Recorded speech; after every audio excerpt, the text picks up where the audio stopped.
Unraveled, they obtained the resignation letter of the Harris campaign state operations director, who is now joining the Bloomberg campaign. She wrote, "It is unacceptable that with less than 90 days until Iowa, we still do not have a real plan to win. Our campaign for the people is made up of diverse talent, which is being squandered by indecision and a lack of leaders who lead." Molly, that is rough stuff. You wrote a fantastic cover story on Kamala Harris about a month ago or so. I'm sure, based on what your reporting has been, a lot of this isn't really a surprise to you.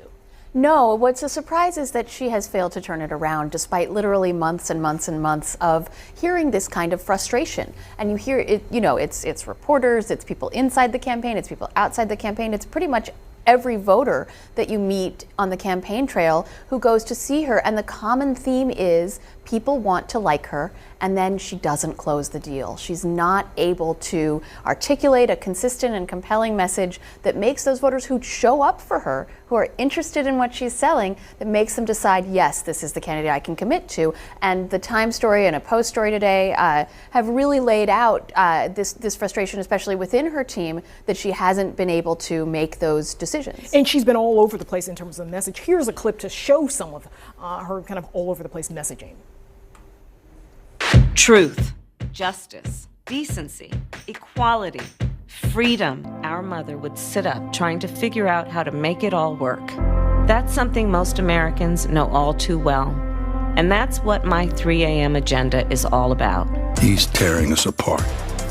She'll bring us together. This is Trump. And in every possible way, this is the anti-Trump.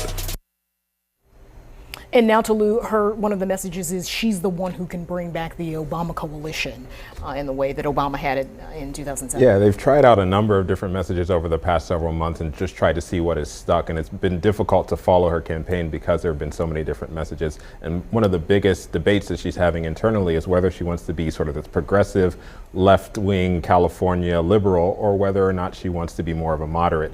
And both of those lanes are currently clogged up, and the fact that she's kind of vacillating between the two of those makes it difficult for any voter to stick to her when there are so many other options. And Julie, this was a policy-heavy campaign, I think, in a way that some folks who got in didn't necessarily predict and maybe weren't ready for, and she has had issues with some of her policies. Right, and some of this goes back to the candidate herself. I mean, they have tried out a lot of different messages and a lot of different strategies, but as Molly said, it is her lack of ability to stick to one policy prescription, one set of policy issues that she really wants to be her trademark that has put her where she is today.